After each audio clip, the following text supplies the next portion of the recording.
Hey everybody, this is Jim at SP500chart.com using time-honored techniques to understand modern markets. Hey, by the way, I made that up all by myself.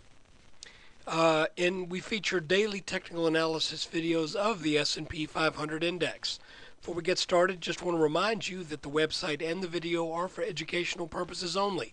Nothing stated at the site or in the video is intended to be used as investment advice.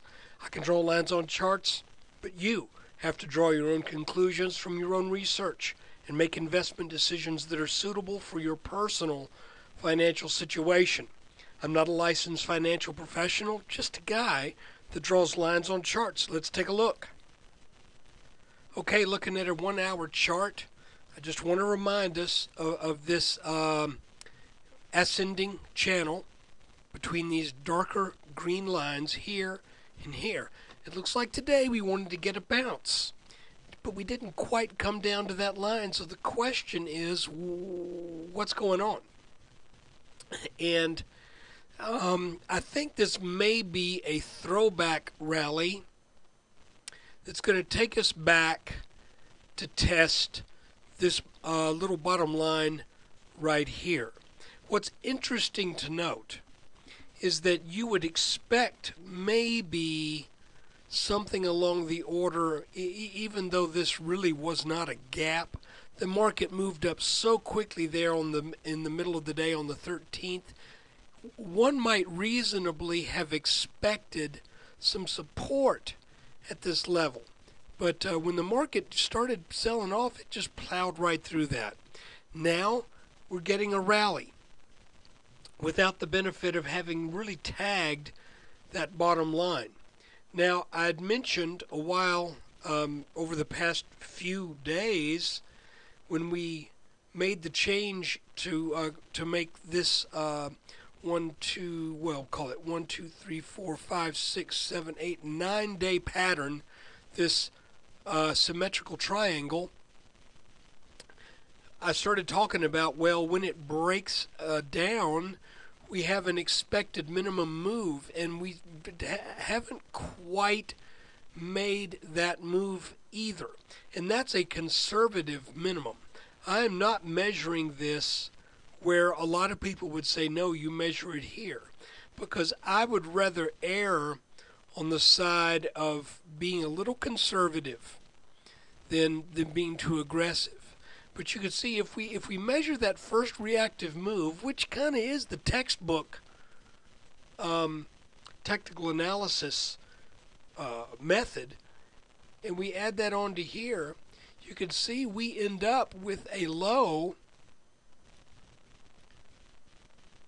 down to about 1425. But instead, we got down to roughly 1430 and change and started to rally back up. One thing to let you know,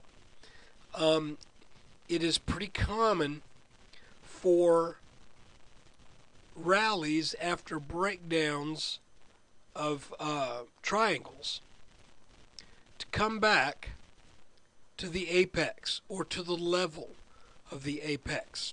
So with that in mind, and if this rally were to continue, then if that holds true in this case, we would expect, come to daddy, we would expect a resistance at about 1458. And there, the market should turn back. Now, let's look at it on a 5-minute chart. Let's kind of act under the general assumption that the high that we set today represents a very, very, very short-term peak on the 5-minute chart. And using the same logic, let's say that these highs of yesterday, or at least midday yesterday, also represent a technically significant area. Now, we don't know if this is a low point yet, or if we don't know if the S&P is going to sell off tomorrow, or whether it's going to rally and head right on up for this. So I really don't think we can put a bottom line yet. but I think we can put this top line here and kind of put it in light pencil if that's permissible. So we'll make it a light gray. And the idea is, let's see if we can identify a very short-term pattern that comes off of the end of this initial breakdown out of that triangle, and let's see where that pattern might take us to.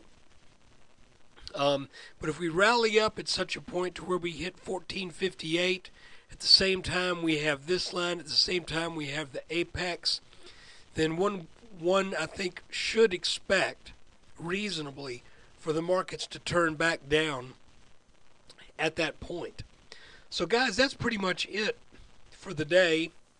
I can't think of really anything else that needs to be said other than we are still watching this bottom line. It hasn't broken.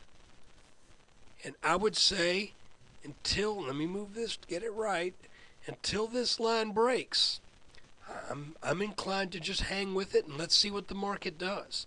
When it breaks, then I think that should be a signal to be prepared for.